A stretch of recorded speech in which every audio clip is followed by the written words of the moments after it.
Top 10 Most Wanted Fugitives. Hello everyone. I am your host with an amazing brand new video in which we will talk about top 10 most wanted fugitives. First of all, be sure to subscribe our YouTube channel for more informative videos. To determine the most wanted fugitives in the world, Forbes consulted with law enforcement organizations in the US and abroad, depending on whether it was a national or international tribunal. History of being charged with serious crimes. The following are 10 most wanted. Number 10, Joaquin Guzman. Shorty, also known as El Chapo, has been expanding his violent control over Mexican corridors that are used to smuggle drugs like cocaine and marijuana into the United States. He might be hiding in the Durango State's mountains in northwest Mexico. Guzman has evaded arrest ever since 2001, when he fled from a Mexican prison in a laundry cart after Mexican judges determined he may be extradited to the US. He now runs the Sinaloa cartel at the age of 53. The DEA thinks his current power exceeds that of 2 or 3 years ago. Number 9, Ayman al-Zawahiri. Regardless of whether he becomes the leader of al-Qaeda, al-Zawahiri is still wanted by the American government, which has charged him for his involvement in the bombings of the American embassies in Tanzania and Kenya in 1998, which resulted in the deaths of hundreds of people. He served as Osama bin Laden's deputy and was longtime al-Qaeda's second-in-command. Although he is regarded as dividing al-Qaeda now that bin Laden is dead, he is the terrorist organization's most notorious commander. Number 8, Dalwood Ibrahim. The wedding reception for the most wanted guy in India had to be postponed after a recent shooting outside the home of his brother left a bodyguard dead. Ibrahim has been the boss of D Company, a 5,000-member criminal organization, for years. The organized crime syndicate, which mostly operates in Pakistan, India, and the United Arab Emirates, has been involved in everything from drug trafficking to contract murders. The US government claims that Ibrahim coordinated with both al-Qaeda and its South Asian affiliate, Lashkar-e-Taiba, which carried out the Mumbai attacks in November 2008, potentially with Ibrahim's assistance. The two organizations share smuggling channels. Ibrahim is suspected of planning the 1993 Bombay bombings, which left 257 people dead and 713 injured. Ibrahim is likely in Pakistan, where he has strong connections to the country's effective intelligence agency, despite the denials of the Pakistani government.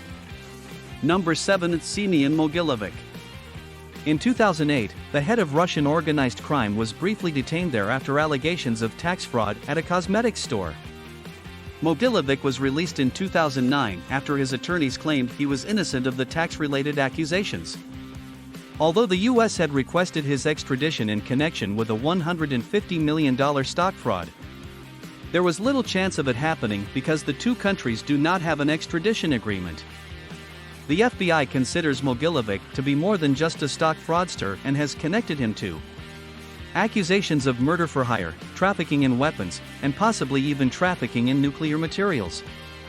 Although Mogilovic has refuted these allegations, the FBI last year established a special threat focus cell to concentrate on him, indicating that he is still regarded as a serious criminal threat. Number 6, Nasir alWahishi. Al-Wahishi, formerly Osama bin Laden's secretary, is the head of al-Qaeda in the Arab Peninsula, the organization's powerful affiliate in Yemen.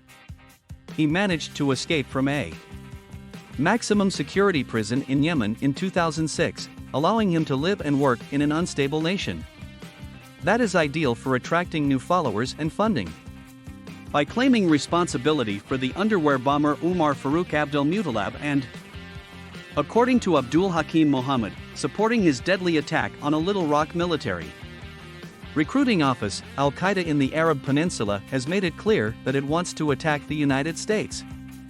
Number 5, Mateo Messina DiNaro. The head of the Italian mafia is trying to survive the Italian police's historic assault on the world's most infamous criminal group.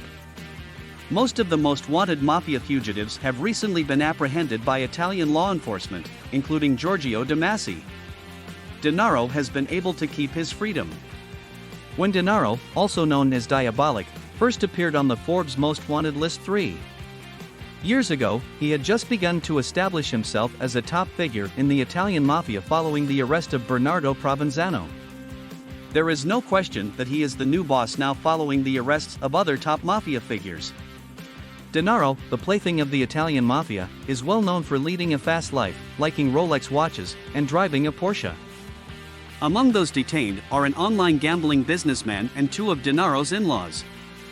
The 55-year-old DiNaro went into hiding in 1993 but has continued to rise through the ranks of the Sicilian Cosa Nostra crime syndicate, according to the police, who claimed they made progress in their search for him.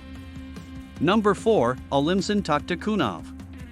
Takunov, a prominent Russian mobster known as Taiwanchik because of his Asian features, is originally from Uzbekistan. He is charged with having ties to organized crime and buying off judges in the figure skating competition at the 2002 Winter Olympics. His nickname, Taiwanchik, is thought to be a reference to his distinctively Asian features as opposed to European ones. He has been sought out by the FBI since 2013 for a complex money laundering scheme. He is referred to by the United States government as a major figure in international Eurasian organized crime who is engaged in drug trafficking, the sale of illegal weapons, and the trafficking in stolen vehicles. He is suspected of fixing everything in Utah, including Olympic competitions and beauty pageants. In 2002, the U.S. government indicted him for bribing Olympic figure skating judges. After being detained in Italy, the Americans attempted to extradite him. But Takunov was ultimately released by the Italians. Number 3, Felician Kabuga. The main financier of one of the biggest genocides in human history is allegedly the most wanted man in Africa. In the case against him for serious offenses under the 1949 Geneva Conventions, crimes against humanity and genocide, in connection with the 1994 slaughter of more than 800,000 Rwandans, the International Criminal Tribunal for Rwanda recently began exceptional depositions. Prosecutors demanded depositions out of concern that the evidence they had against Kabuga would degrade or disappear as a result of time passing or the loss of key witnesses. The radio station in Kabuga encouraged violence against the Tutsi people of Rwanda. He also supplied hoes and machetes that were used as weapons, as well as transportation. Number 2, Joseph Kony. Kony, the leader of the Lord's Resistance Army, a guerrilla organization attempting to install a theocratic government, has been responsible for the murder of civilians in Uganda and more recently in the Democratic Republic of the Congo, the Central African Republic, and Sudan. Under Kony's leadership, the LRA forced 2 million people from their homes, and Kony ordered the abduction of 60,000 people, including 30,000 children, to use them as human shields in his campaign of rape, mutilation, murder, and sexual slavery. He allegedly has kids kill their parents as a requirement for joining his gang. Since 2008, the LRA is believed to have killed 2,400 civilians. Early in March 2012, a 30-minute documentary titled Kony 2012, produced by U.S. filmmaker Jason Russell for the advocacy group Invisible Children Incorporated, was released, sparking a spike in interest in Joseph Kony and the LRA. 73, the production's goal was to raise awareness of Kony to deepen U.S. involvement in the problem and secure Kony's arrest by the end of 2012. A warrant for his arrest has been issued by the International Criminal Court, which has indicted Kony on 33 counts, including war crimes and crimes against humanity. Number 1, Doku Umarov. He was a Chechen mujahid in the North Caucasus and was also known as Doku Umarov by his Arabic name, Doku Abu Umar. Before taking charge of the larger insurgency in the North Caucasus, Umarov played a pivotal role in both of Chechnya's wars in the 1990s and 2000s. He primarily operated in southwestern Chechnya, close to and across the country's borders with Georgia and Ingushetia. The Caucasus Emirate, which seeks to establish an Islamic emirate in southern Russia, is led by the Russian equivalent of Osama bin Laden. Initially a Chechen separatist, Umarov has transitioned into a full-fledged terrorist after taking credit for attacks like the 40-person suicide bombings in Moscow subway stations last year. He is accused of being responsible for the bombing of Moscow's Domodedovo airport in January, which left 36 people dead. The US government offered $5 million in May in exchange for information that led to his capture. So here is the end of this interesting video. Did you like it? Please post your valuable comments in our comment section. And remember to subscribe to our channel.